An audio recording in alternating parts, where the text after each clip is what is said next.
It's been a season, admittedly, with very little to brag about for Atlanta. But the Falcons can at least say this: they're better than the Panthers after a season sweep yesterday. We'll talk on today's show about what was gained by the win and what may have been lost as well. It's all on the way next on AJC Falcons News Now.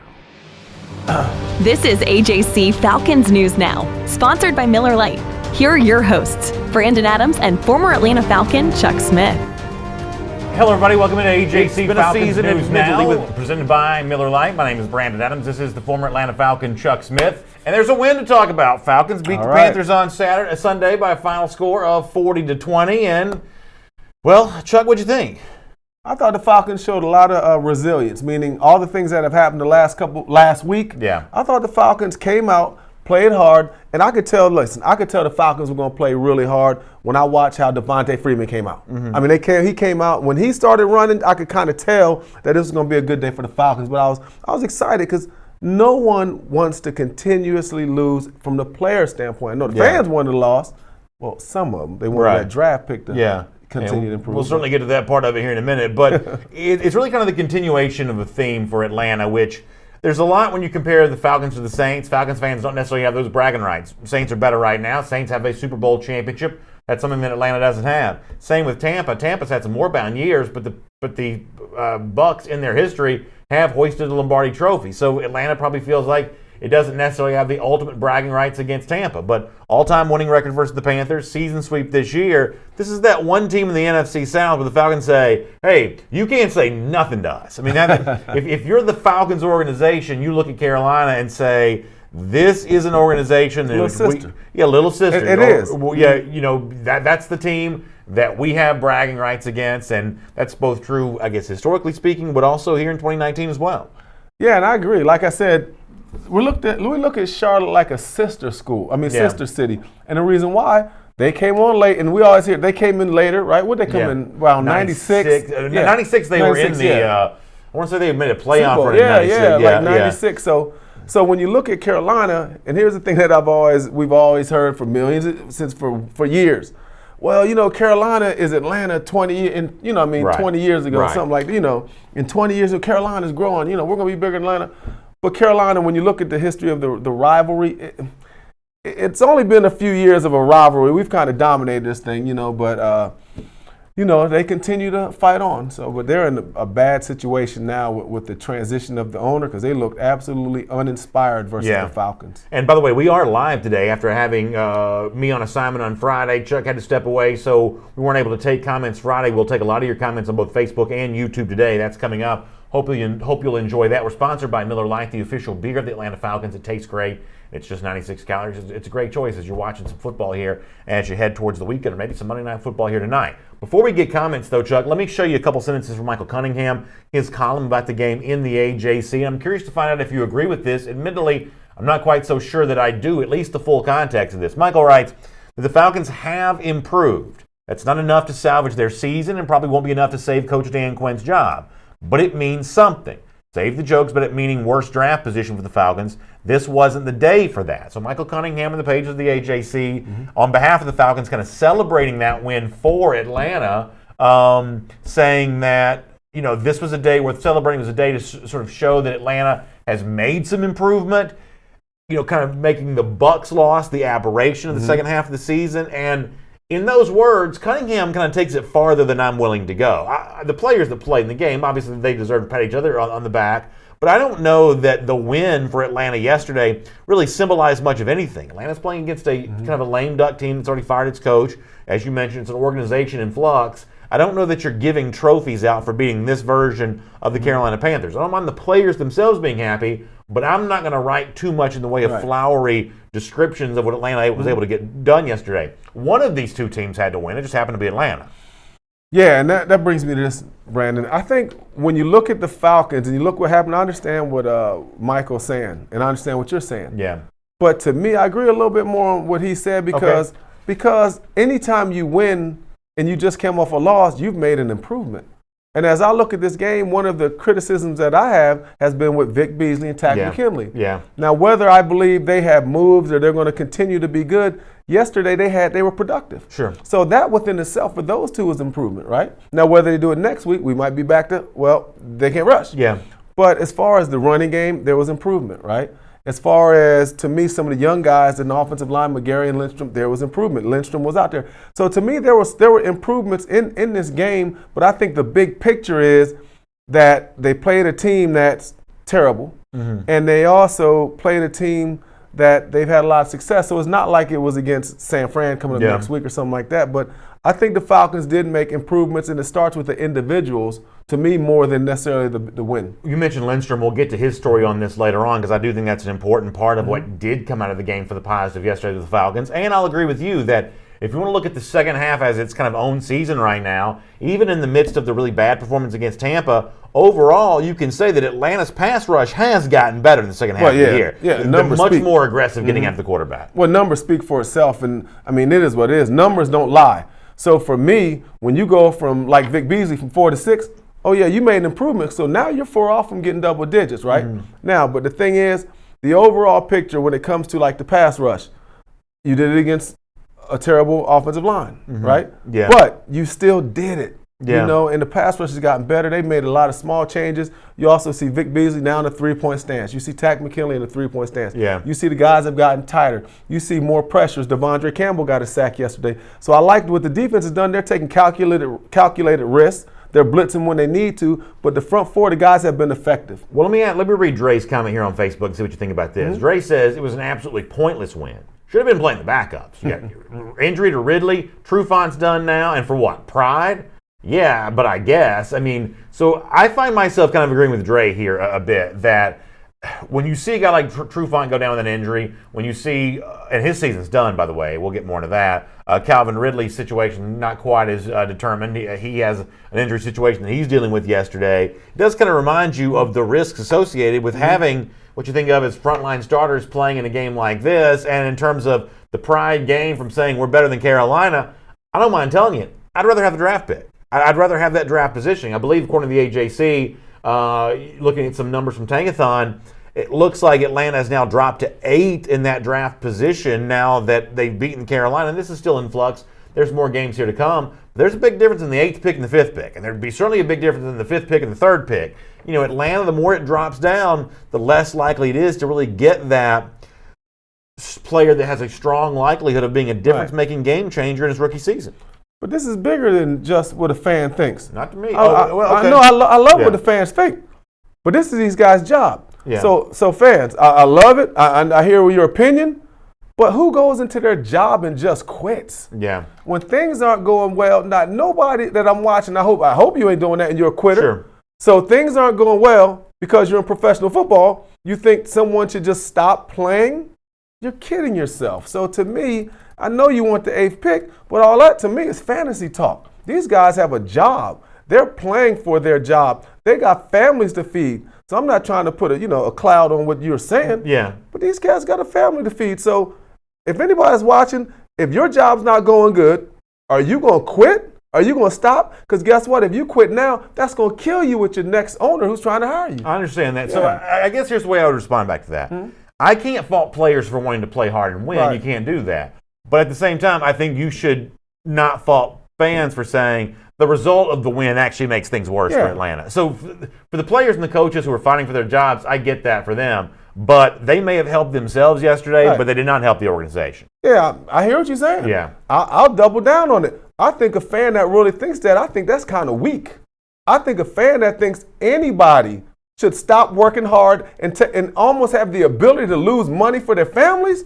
Come on, man. Again, this is where fantasy football done went bad. Fans start looking at things like it's fantasy football. I want them to struggle. I want their guy to be injured so I can win. To me, it's the fantasy football effect and the culture of the NFL. Okay. You know what I'm saying? I hear you, though. But there are a lot of fans out there that are going to look at some of these guys and say, I appreciate the fact you got a family to feed, and I appreciate all that. I need a better player than you next year. I mean, I get that. And that's just the fact of reality, right? But you're just talking about they should, guys should stay out. Basically, the narrative is that, oh, guys, they should keep guys out so they can get a pick. If somebody was on the fence, I don't mind telling you this, if somebody's on the fence of being too hard to play this time of year, it makes more sense to rest him. It just does. It makes more sense to rest him. And if you're a guy that feels like you're on the fence of being back on this team again next year, then it probably makes more sense for you to say, hey, Doc, I really got to be out there. So don't play Ridley no more. If it was up to me, I would rest Calvin Ridley the rest of the year. You would rest Ridley for the next 2 games. Because Ridley, listen, 3 games left? Ridley's the greatness of his career, and I think he's heading towards greatness, it is not going to be proven against San Francisco, Jacksonville, Tampa. It's not going to be proven against those teams this season. Ridley's value to Atlanta is in 2020. Ridley is the present and future of this Falcons offense. If he's in any way banged up, I wouldn't play him anymore. No, I wouldn't do that. Well, it depends how banged up he is. Now, if he's coming out there with an injury where, a sprained MCL, that's different. Because a lot of times guys will take a week off, play the sprained ACL or 2 weeks or whatever it may be. Yeah. But I wish I would save cats, man. I mean, to me, you sign a contract in the NFL. And this is another part of it where I think, again, contracts matter. Yeah. You know what I mean? Contracts matter. So to me, I mean, they got to play. I don't care now if you got a concussion or you think you're on the brink of a concussion or you think something. But, man, to me, guys got to play. On YouTube, Hal Snipes says that Atlanta dropped to the 7th pick because what happened yesterday. Let me read this to you from the AJC because a little bit different kind of number for them based on the fact that Atlanta and Jacksonville right now, Atlanta would be behind Jacksonville due to a strength of schedule tiebreaker there. I'm going to find this story in the AJC, and I'll have to find it in a second. We'll talk more about that. But basically, that's where it comes down to, the AJC reporting that right now Atlanta 8th, because even though it has the same record as Jacksonville, it has a difference in strength of schedule that moves Atlanta to 8th compared to 7th. Let me look for the story. I'll read it to you. For now, let me let you all hear Dan Quinn. On a day in which Matt Ryan surpassed 50,000 yards, Julio Jones put a consecutive streak adding to that for a 1,000-yard season. Roddy White going to the Ring of Honor. We'll talk more about Roddy later on. Dan Quinn says, on a day like that, where so many milestones for important guys, Atlanta getting a win and competing hard to get that win was, in Quinn's mind, fitting. Here's what Quinn had to say about that. Was a day for competitors. I thought our team competed like those three. We knew this was going to, be a line of scrimmage day, and so to finish, on the day, having success in the run game and then forcing some turnovers, I thought that was the whole key to this thing. And so good stuff there from Dan Quinn. I don't fault him for being happy. I mean, I'm sure he's proud of the way that this team played. And as far as what we were talking about draft position before, I found the story from the AJC. D-Led's the writer on this, saying the Falcons are tied with the 4 and 9 Jaguars, but Atlanta would draft 8th based on the strength of schedule tiebreaker, according to Tankathon. Tankathon's one of these websites kind of covers this stuff for a living. So that's how we get 8th pick as opposed to 7th pick from our buddy D-Led. So there's that on that. A few more comments here as part of AJC Falcons News Now, sponsored by Miller Lite. Jamarius Gillum says, how about 6 straight seasons of 1,000-yard receptions for Julio Jones? And it's an amazing career that he's put together, and he deserves to be honored on a day in which Matt Ryan's going to be talked about, and Roddy Jones' career is going to be acknowledged. Julio Jones is very, very easily, to be said, heading towards that Falcons Ring of Honor himself once his career is all said and done. Well, he'll be honored with the Ring of Honor, but Julio Jones is the Hall of Famer. Julio Jones, to me, is the first ballot Hall of Famer. And the things that they've done for the Atlanta Falcons, his consistency speaks for itself, his professionalism, all the things that you want in a wide receiver, Julio Jones has shown. And you can't say enough about Julio Jones. I mean, he's a baller.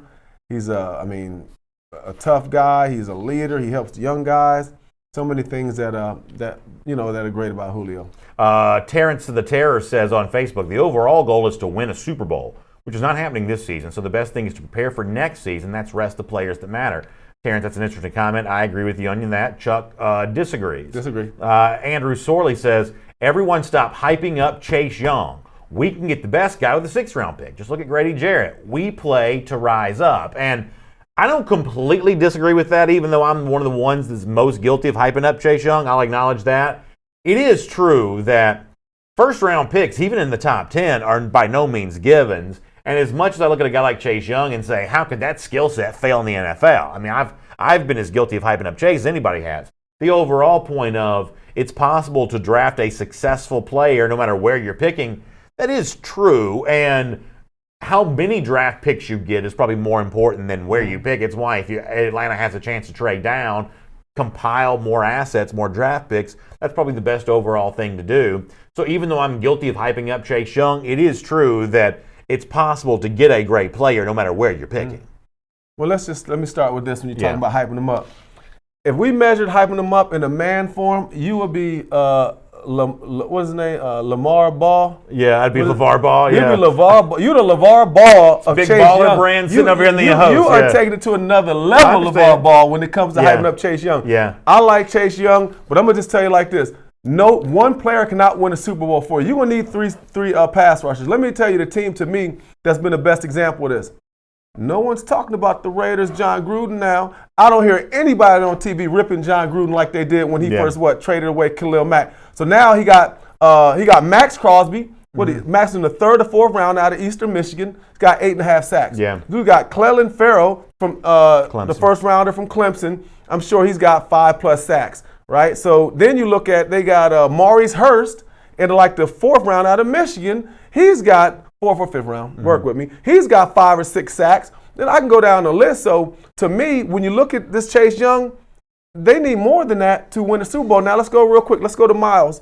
Let's go to at Cleveland.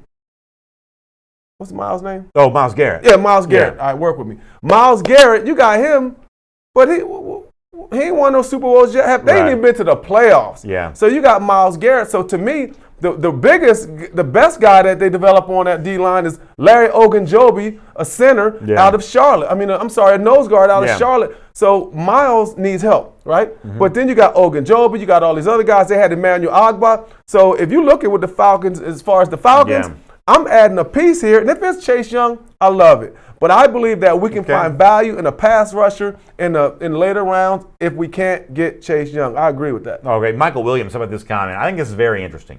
Michael says, Dan Quinn has always won at the end of the season, when it no longer matters, which is why Quinn needs to go. He always wants to finish strong when he should have started that way. And I think that Michael, while it comes across as a bit harsh, and it's certainly a very pointed comment, there's a case to be made here that games are easier to win in the late stages of the season than they are at the beginning of the season. At the beginning of the season, everyone's motivation level is the same. Everyone believes they're going to be a playoff team. But the late stage of the season, teams either have their position sewn up, so you're not getting their best shot, or they're thinking about their own offseason, and once again, there's a chance to take advantage of a distracted team. I think Michael's bringing a fairly good point here that doing this to a team in December that has nothing to play for is not the same thing as doing it to a team in September that still feels like it can be a part of the playoff chase. It is a different value of win. I don't think Michael's being too harsh by saying that. Yeah, I don't either. So whatever happened in the first half, they're going to have to change it, right? Because it's been that way for a couple years.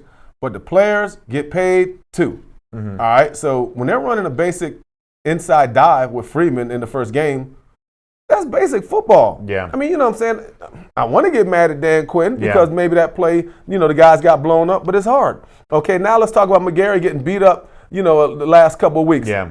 I mean, everybody says, well, why don't you help him? That's coaching. And I was talking to Bob Whitfield early in the week, and know what he said? I've also talked to Willie Rofe about this. Okay. You can only help a guy so much. Yeah, that's true. You know what I mean? This is a fact. I mean, the coordinator can only help you so much, especially now. So there are things in there that, again, I'm not saying that Dan Quinn hadn't made any mistakes. Yeah. But some of the things, man, the players got to be held accountable, and everybody says, man, he didn't have them ready. But you got to get ready. So to me, again, Dan's accountable because he's the leader. Dan is accountable, and he'll admit that. Every coach will say what? When Ron Rivera left, he said, hey, man, I could have did a better job. And that's what you're supposed to do. But me as a player, man, I don't have no excuses for when I see cats that can't pass rush. Yeah. I see offensive, defensive, I see linebackers that ain't covering. So to me, everybody takes a little bit of this, but then at the end of the day, it's going to all go to Dan. Sure. But to me, it's unfair where coaches get shredded and the gang of players that are paid professionals get off.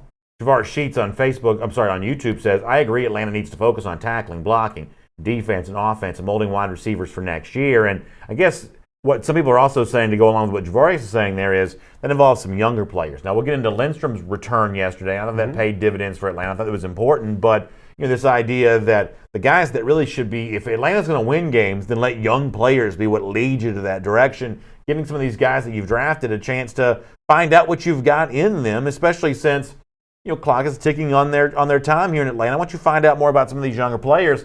That's a sentiment that I hear a lot of Falcons fans express. Q trying to win. Yeah. I mean, simple as that. Yeah. I mean, so we're going to develop guys. You're going to develop guys next year, and I'm the head coach, and my butt is on fire. They're trying to get rid of me, and I'm going to start a developmental team. Yeah. So it's really a contradiction for the head coach. He'd never do that. Blake Robinson, by the way. He'd never do that. Go back to Chase Young from Blake Robinson. Facebook says the Big Ten title game against Wisconsin the other night proved you can take a good offensive line and scheme Chase Young out of the game. Notice I said good, not great offensive line.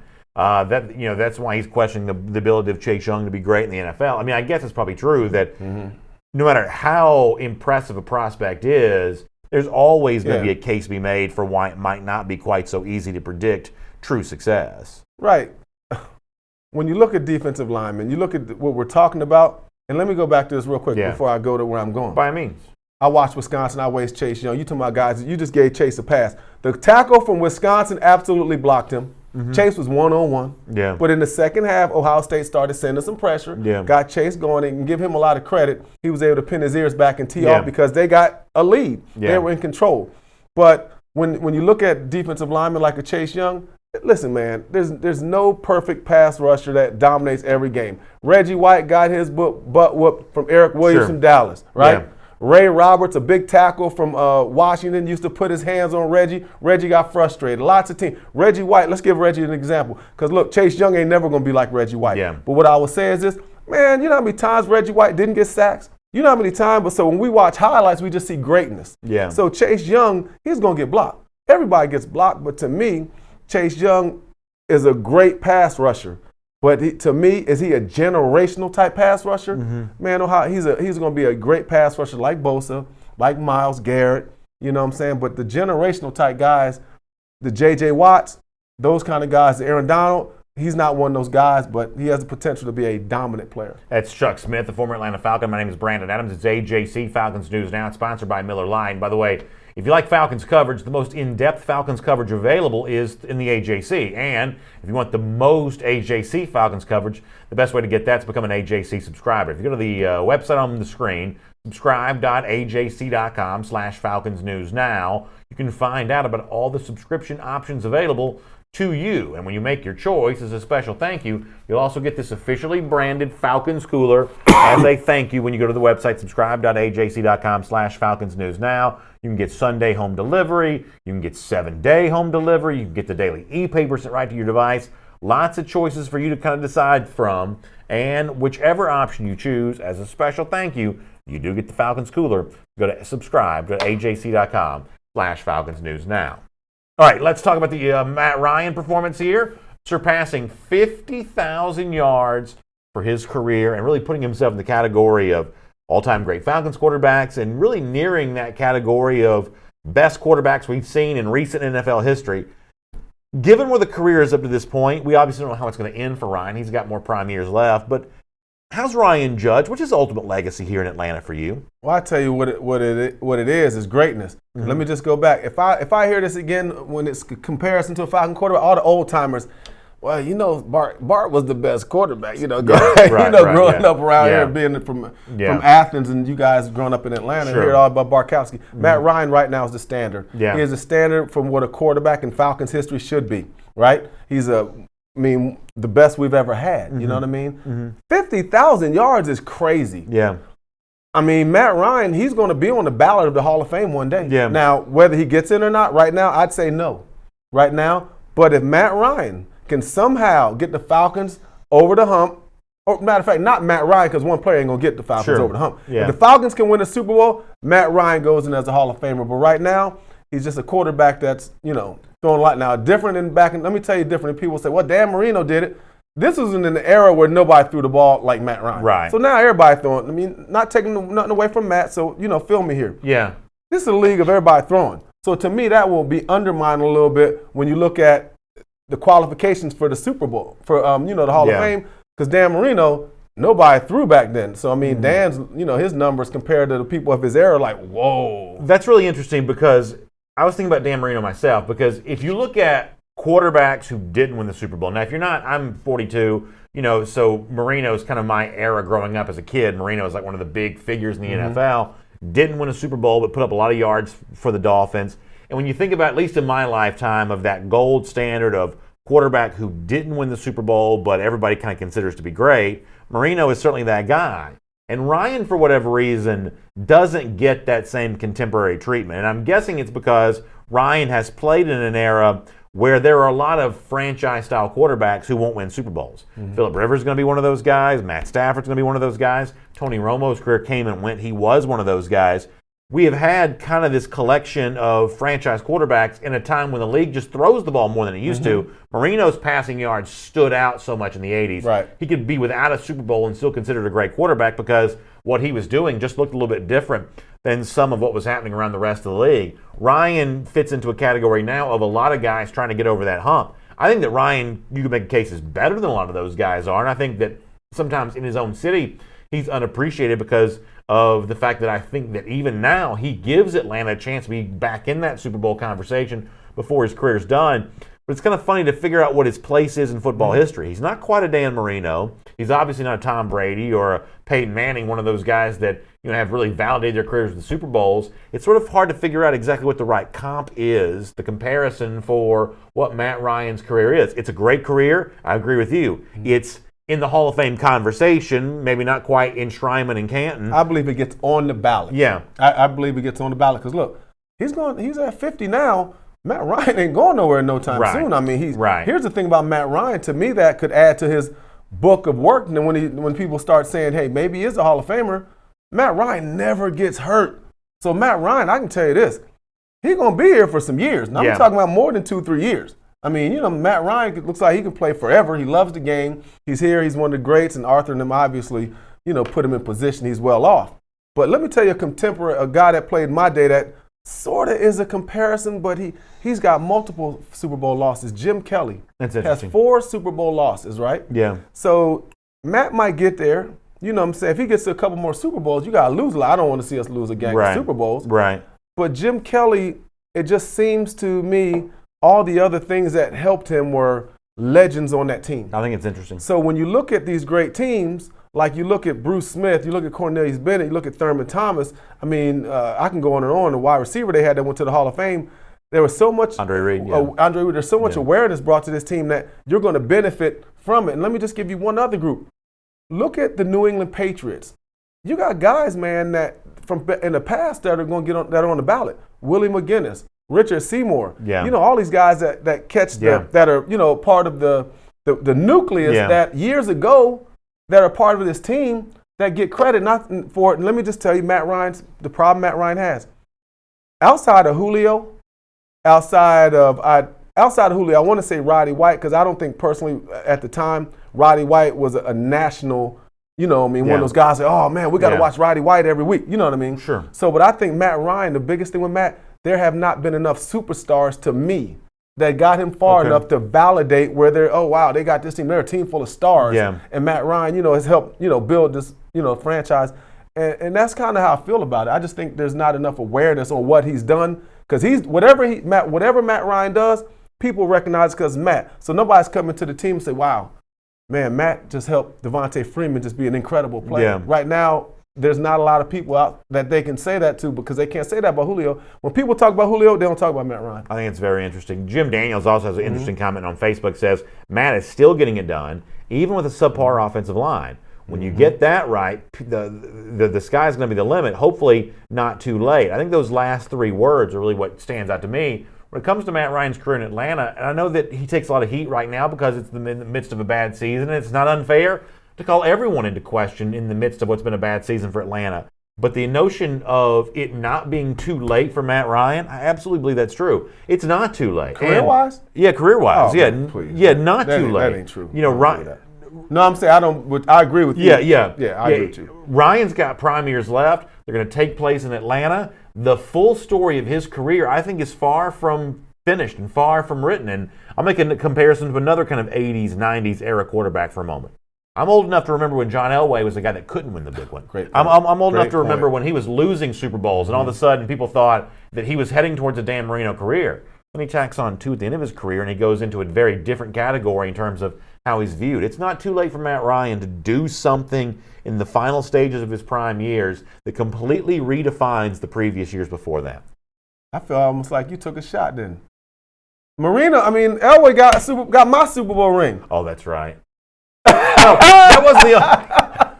Hey, I'm experienced. I'm the one who was. That's not the point I was trying to make. I'm the one who was chasing him around. I'm the one who all those years, had a chance. But he also helicopter spun against Green Bay the year before that. But I remember that. Yeah. I remember when I played when John didn't have Super Bowls. I played against John, Shannon, and all those guys, and an incredible team that they had. So I'd forgotten. I'd forgotten that. I didn't. At least wasn't thinking about that. I didn't. So I do remember when John didn't. I remember when John had one. And I was on the field after when the confetti came down when he got number 2. So he earned it that day. Yeah, that day in Miami we try to put out of our minds. Although it's great that Atlanta got there. Kay Green on YouTube says, Atlanta has a top 5 receiver in Julio and an up-and-comer in Ridley, along with Hooper working the seams. There's no reason with Matt Ryan and an invested line they should be putting up less than 30 points a game. Kay Green, I agree with you on that. Atlanta's offense, I think, has enough pieces, and they've certainly attempted to invest enough resource in the offensive line that the overall results should be better. I think where you and I may differ, or I'm assuming, maybe I'm reading too much into your opinion, is I'm not going to blame Matt Ryan solely for the problems of the Falcons' offense. I think, and I've been saying this since the very beginning of the season, I think Atlanta's coaching issue is it's not utilizing these weapons as well as they could be used. It's just not. I think Atlanta needs some fresh blood, offensively speaking. And in the changeover in coaching staffs, which I believe needs to happen this offseason, I think special attention needs to be paid. Either with the coordinator that you bring in, I would prefer an offensive-minded head coach to take advantage of these prime seasons for Ryan and Julio and continue to develop the Hoopers and the Ridleys. Take advantage of these weapons while you've got them because you won't always do that. This is an expensive offense. It costs too much money to sputter the way that it has. I don't disagree with Kay Green on that. It's why the coaching changed conversation this offseason is so critical for the future of the Falcons organization. Let's give a good example. Yeah. The Kansas City Chiefs. Patrick Mahomes, he's the MVP, but Matt's been an MVP. Right now, Patrick Mahomes is considered a better player, and he is. Yep. Okay? But the skill positions, look at the Falcons. The Falcons don't take a backseat to anybody. No one. Julio, Hooper, looking at Ridley. Guys, I agree 100%. That's the part that's puzzling to me, and I think the entire Falcon Nation. Look what you got. You have built almost every position like a first rounder. Yeah. Literally, your 2 receivers except Hooper. Right. So I think that's the puzzling part and the frustrating part. And the reason I talked about Kansas City, that's how explosive the Falcons should be. You know what I'm saying? Outside of the quarterback, I'm taking, and maybe the tight end, but Hooper, before Hooper got hurt, he was as effective as Kansas City's tight end. I know because I follow him my fantasy guy. But the 2 receivers, Julio's better than the cheetah, right? The wide receiver. Yeah. Julio's better. And then you got Ridley, who's better than whoever else they got. Yeah. You know what I'm saying? So, no, I think the offensive pieces here, I'm telling you, I think Atlanta's built to win offensively if you've got somebody utilizing those pieces the way they're supposed to, which brings us to the Falcons offensive line, which we'll get to in a moment. It's AJC Falcons News Now. We're sponsored by Miller Lite. Miller Lite's the official beer of the Atlanta Falcons. It tastes great, and it's just 96 calories. Now, if you want to ask me what the most hopeful storyline to come out of the Falcons win against Carolina yesterday was the return of Chris Lindstrom from injury, because I agree with what one of the commenters said earlier. Atlanta has invested a lot of resources, time and treasure, draft picks, contracts.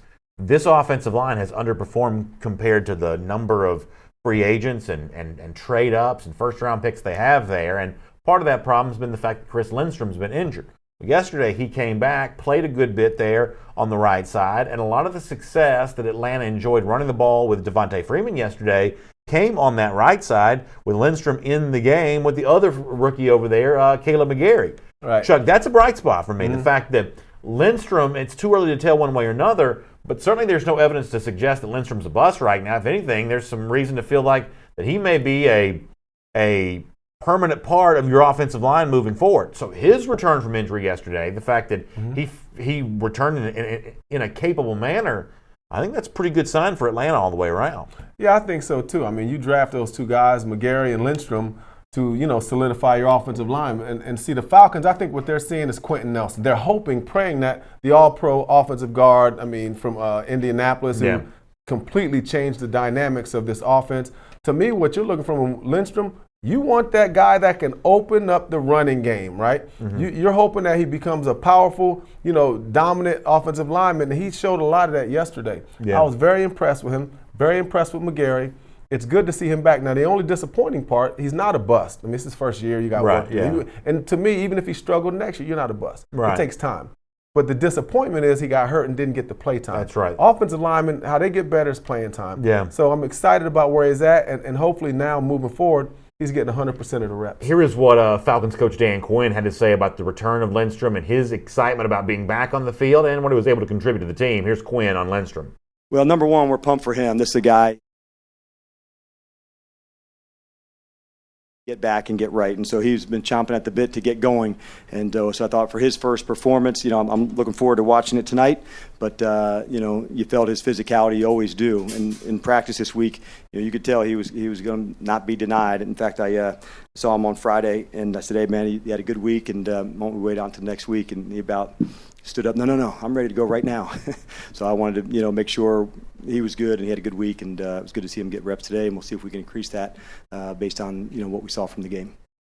So it's great to hear Quinn talk about how enthusiastic Lindstrom was to be back playing again. I think that's a terrific thing. I think that he deserves it. He's obviously worked hard to kind of get back on that field. He's shown some signs of really being part of the solution for Atlanta going forward. And it is, even though McGary's season this year, by a statistical standpoint, has not been successful in terms of the foundation of the rest of his career, the fact that he's been in the field as much as he has, you touched on this a moment ago, it's so true.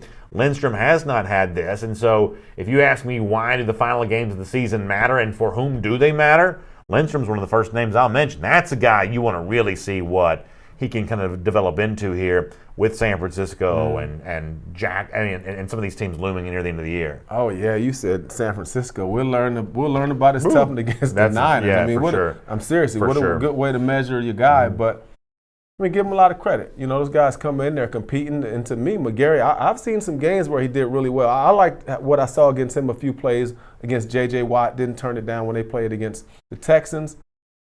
But these two guys should have been day one starters. McGary was. Lindstrom was, day one starter.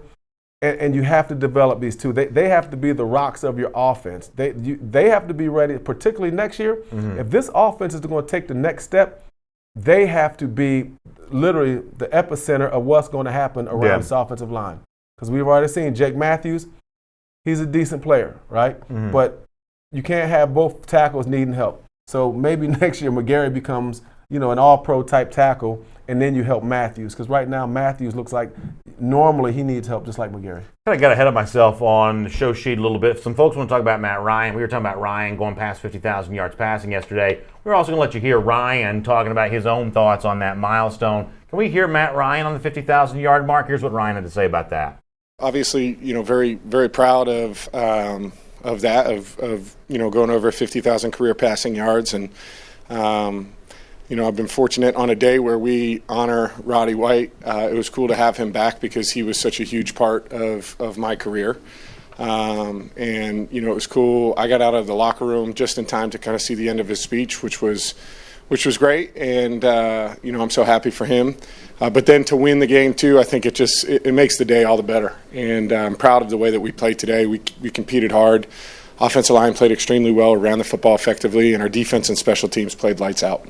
All right, a couple comments here. David Powell on Facebook says, linemen, I think you have to give them a few seasons before you decide if they're a bust, and I agree with you on that. To be clear, what I was saying about Lindstrom earlier was, right now we have evidence that he's not a bust. We don't know yet how good he's going to be, but certainly he's been a guy that, when healthy, Atlanta has felt confident putting him on the field, and yesterday kind of showing some real signs of life in his return from injury.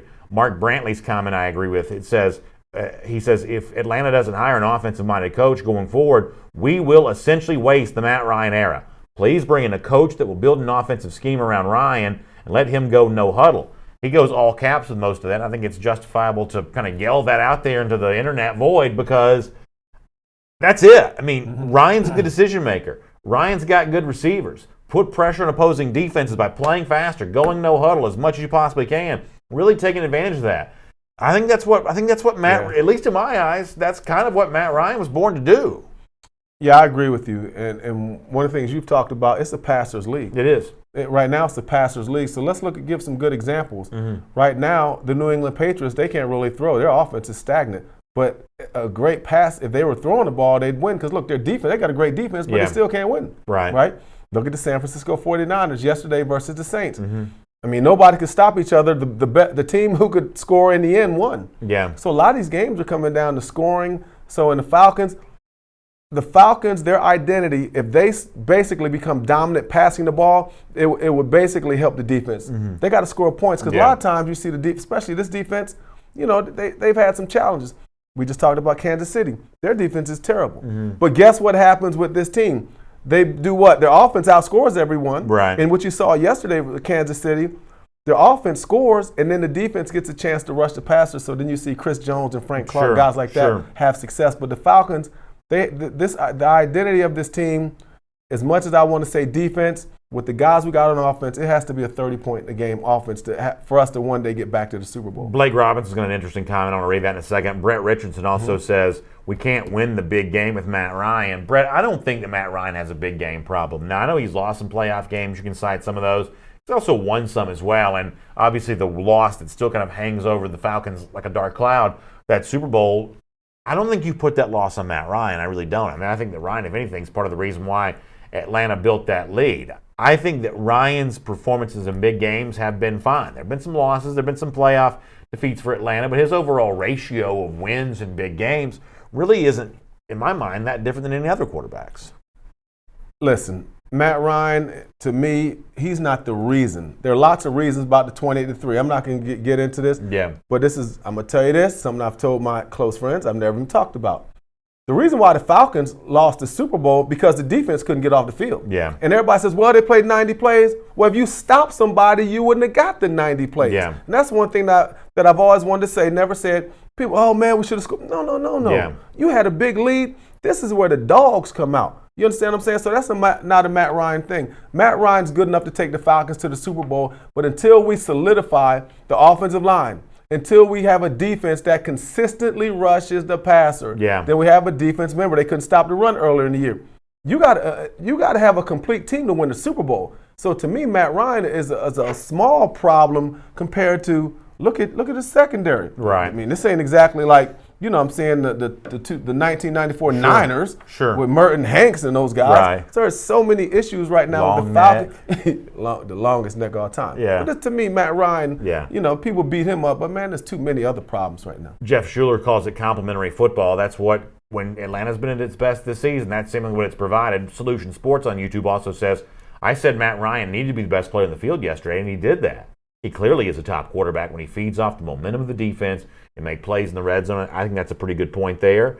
Also, comments coming in from Dirty Birds 516 said it's not always coaches. They're not out there doing the tackling and the pass blocking. And that's a point that you've made. At some point in time, for a lot of these players who at different points of the year have said, hey, we want to go out there and play for Quinn. You said, well, step up and do it then. Yeah, they had a lot of opportunities to step up. Last year they had a chance to step up. I mean, they just haven't stepped up, you know. And so look at our defense. Someone I want to talk about real quick. Please. So we're talking about Matt Ryan has to score 30 points, but you know one of the biggest storylines has been the last couple of years? The defense, they're young. They're some bad hombres. They're getting better. So would you be okay with Matt Ryan being the game manager? Is our defense good enough to stop people? So there are a lot of ways to win Super Bowls. But again, I'm going back to, here we go with Matt Ryan thing. So how about this? I'm going to let Matt Ryan be the game manager. Is our defense good enough? No. Right. So Matt Ryan has all this pressure on him because everybody in this city, not everybody, most people were like, man, we got all these players. We're young. You know, this defense, this is the Seattle defense. No, it's not. So Matt Ryan doesn't have the option to be a game manager. You understand what I'm saying? Yeah, I completely. Because when Russell Wilson won the Super Bowl, he was basically a big player, but it wasn't all the pressure on Russell. They had the Legion of Boom, and the defense was fierce. A couple more YouTube comments. Master Blaster says, when will or what does Atlanta need to do to win a Super Bowl? To me, it's come down to two things. You have to utilize the current talent you have better. In some cases, you have to really upgrade that talent. And as much as we spend time talking about Quinn and will he stay, will he go, you know, things along those lines, this really comes down to an issue of the talent you currently have, are you deploying that effectively, and what can you do to upgrade talent in places where you don't have enough? That's the Super Bowl question for Atlanta. It's those two things. It's using the talent you have and finding more talent to replace some of what may be deficient right now. Well, I think the first thing they got to figure out an identity on defense. Who's going to be your coordinator? I mean, we can't have two guys. You know what I'm saying? We got to figure that out, right? You got to improve your cornerbacks. You need cornerbacks, right? Allen is solid. Okay, we just lost. We lost our safety, Neal. Will he ever be back? I don't know. That's 2 injuries in 2 years. Yeah, 2 serious injuries. There's so many pieces that, and listen, in my opinion, the Falcons aren't far away. Because the talent we have, the way we evaluate them, they are a Super Bowl quality, so to speak, right? You know what I'm saying? Personnel. But to me, they're not far off, but there's something missing with this team. Ultimately, I don't know if it's personnel. I don't know if it's the leadership. I don't know if it's coaching, but it starts with me. The players have to say, you know what? The coaching is not quite as good. Well, great players sometimes pick their coaches up. Right. Okay? I've been on teams where there's some people, even our Super Bowl year, they might not have been as good in that position. But guess what? The players are seasoned vets. They said, know what? Coach made a terrible call. Let's mix it up. Let's fix it up. Cito Garcia, by the way, on YouTube says, do they fire Dan Quinn and Thomas Dimitroff? And Cito, I'll be honest with you. From the perspective of a Falcon fan, one of the things that would make me nervous about a win like yesterday against Carolina is all of this becomes really hollow evidence to justify the status quo. And somebody said this a minute ago about how that, continuity is really the recipe for winning the NFL. And that's a fair comment, but that's sort of only true when the current status quo is worth continuing. For Atlanta's case, I don't think it is. If I was a Falcon fan, one of the things that make me really nervous right now is these empty, hollow wins against teams like Carolina can suddenly be sort of spun into, and we really did get better as the season progressed. Second half, different kind of football team. That would be a shame if that's the takeaway Atlanta has from a win like that yesterday against a coachless Panthers team. If the Falcons went out, DQ's coming back. You might not want to hear. If the Falcons went out, in my opinion, I believe Dan Quinn is coming back because I've read what Arthur would say, and I know how close they are. Everybody in the organization feels Dan has, even has upside. But the question is, are you willing to take bite the bullet on the fact that we ain't gonna have no fans in there? Right. Ain't gonna be nothing hot about the team. It puts a lot of pressure. And the storyline, if they bring Dan Quinn back, which again I feel like they will, man, can you imagine what every day on the radio they're going to hear? What can Dan do? Yeah. Who's the defensive coordinator? Yeah. I mean, there's so many negative storylines that the Falcons will have to carry up until the season. I don't know if Arthur and the organization are willing to weight, that kind of thing on their shoulders. Well, I mean, Blake Robinson brought up Jerry Jones a moment ago, who's been rumored to be interested in a guy like Urban Meyer and other people. I mean, if Atlanta was definitely planning on moving on from Dan Quinn, if it was definitely going to happen, then Blank would have already done it. The fact that it hasn't done it yet, in my mind, would indicate that he's at least considering the possibility that maybe Dan Quinn deserves more time. And maybe more importantly, more significantly, Thomas Dimitroff, the GM, who's already survived one coach firing Atlanta, maybe he deserves more time. The only reasonable conclusion I can draw from the fact that Arthur Blank didn't make the move on Quinn during the season was he wanted to at least consider the alternative of maybe Quinn didn't deserve to be fired. I think the writing's on the wall. Atlanta would be better with new leadership at the coaching position, at the general manager position. I just think that's a self-evident argument. But the fact that Blank hasn't made that move, to me, suggests he's at least considering not doing it, which if you're a Falcon fan, I don't know how you could be anything other than just enraged by that possibility. Dignity. Brandon, I just think he wants the guy to go out with dignity. And I think the way Dan Quinn has handled himself, I just think that's the right thing to do. I don't want to be Jerry Jones. I mean, he's not Jerry Jones. We've always talked about how Jerry handles his business. And I think one of the unique things that Arthur Blank told people when he came in here, he's going to do what? He's going to run this like a professional. He's going to run. He said, hey, man, I was successful at Home Depot. I know how to treat people. Right. So I just think, listen, firing Dan Quinn now or firing him later, what's the difference? Yeah. To me, it doesn't say anything. The season says everything.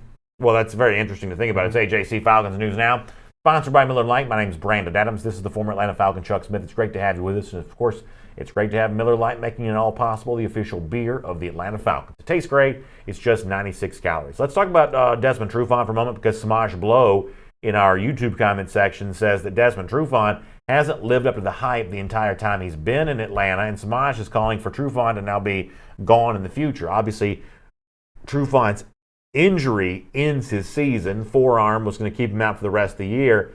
Have we seen the last of Desmond Trufant in an Atlanta Falcons uniform now? Well, I'm not exactly sure about that, Yeah. but I think that's going to be on the plate. You know what I mean? Because I'm going to tell you what really hurt the Falcons this year. And a lot of it has to do with we're a zone team, but the Falcons at certain times had this pressure because they had no pass rush. And True and the guys struggle in man-to-man. Him and Oliver couldn't cover guys man-to-man. So now you got a front that doesn't match what's going on in the back end.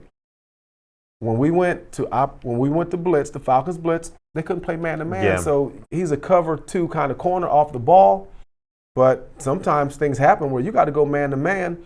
And so to me, his value is diminished because in this new NFL, with these quarterbacks throwing every down, you got to be able to play man-to-man, and that's True struggle with that. On a slightly different topic, the other day you may have heard me mention on our show that Jim Harbaugh, the Michigan coach, was the betting favorite to get the Panthers job now that it is officially open. Somebody reached out to me and said this. He said, hey, BA, did you know that on those betting odds that Quinn was actually listed as a candidate to get the Panthers job? I want to say that Harbaugh is like 3-1 to get the Panthers job, and these betting odds for coaching hires are notoriously inaccurate, so it's not necessarily very predictive. But Dan Quinn was listed as 6-1 to get the Carolina job. I guess halfway interesting, do you think if Quinn was on the open market, a program like Carolina would consider him? And beyond that, I mean, what do you think Quinn's coaching options are again if Atlanta were to let him go? For Mike Smith, I thought that he'd get a job right away. Never became a head coach again, was briefly a defensive coordinator dating back to last year at the Tampa Bay Bucks. But for the most part, Mike Smith did not find a very open coaching market once he left Atlanta, even though his record with the Falcons was pretty good. What do you think the coaching world would do with a Dan Quinn back on the market again? Would he be welcomed in for a new job, interviews, and opportunities? How will a free agent Dan Quinn be viewed by football, the Carolina Panthers included? I think he would be highly recruited as a defensive coordinator. I think he'd be a DC 1 year and he'd be a head coach again. Dan Quinn is network, and a lot of guys in the NFL right now, they're all connected. It's crazy. Yeah. Under the Pete Carroll, the Belichick, all these guys are, they're kind of connected. Yeah. The NFL is about relationship. It's not who's the best at doing the job, it's who you know. The NFL is about, if I like you, I can work with you. So sometimes it's not the guys who can do the best. I'm not saying Q couldn't, but it's about relationships because you want guys you can trust. Yeah. I think it's something else that helps Dan Quinn is that he's a 4-3 coach ultimately. And he took some gambles this year with the 3-4. But Dan's reputation still, the guys who know Dan in the league are a lot different than people outside the league. Yeah. It's a small nucleus. So Dan runs a 4-man front. Everybody's trying to get upfield and rush the passer. There's only a few 3-4 teams, Pittsburgh and a couple other teams, New England. I think Dan will be coveted, man, by definitely as a D coordinator. So let's say that I'm a team president or I'm a head coach and I'm looking to interview Dan Quinn for a defensive coordinator job. Obviously, the first question in a job interview like that is, why wasn't the Falcons' defense any better? And if you're interviewing for a job, you're always anticipating the kinds of hot-button questions you may be asked. So if you were Quinn interviewing for your next job, forced to explain your previous job, what's your answer when future employers say, how come the defense in Atlanta sucks so bad?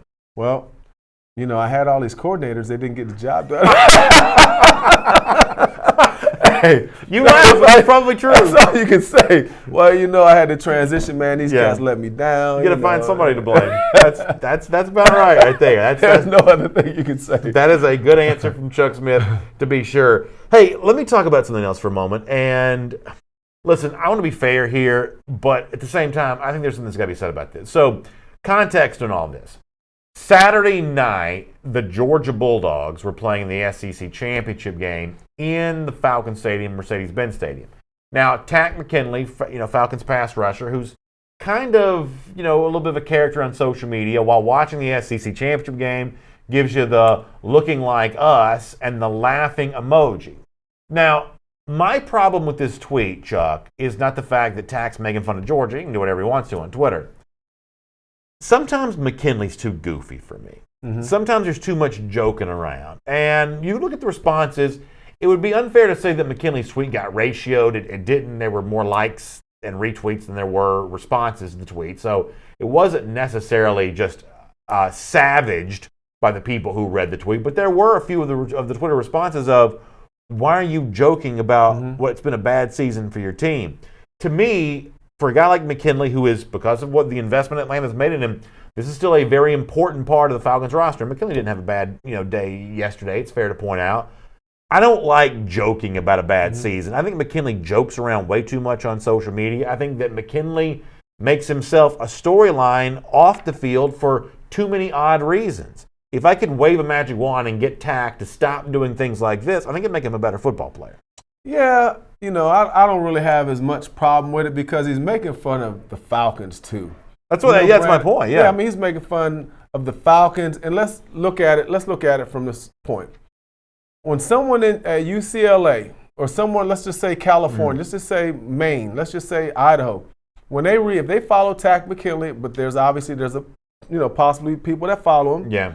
When he says looking like us, they don't know they're talking about the Georgia. Right. I mean, I think if Georgia fans feel that way, I know here locally. Yeah. But I mean, to me, you're just taking it too deep. To be clear, don't worry about it. To be clear, I don't care what he says about Georgia. I think the lack of success for his own team is no laughing matter. That's my point here. He can say whatever he wants to about Georgia or anybody else. I think turning his own team's lack of success into a punchline is the kind of thing a well-paid NFL player should not be looking to do. Okay, see, I got a different opinion on that. Yeah.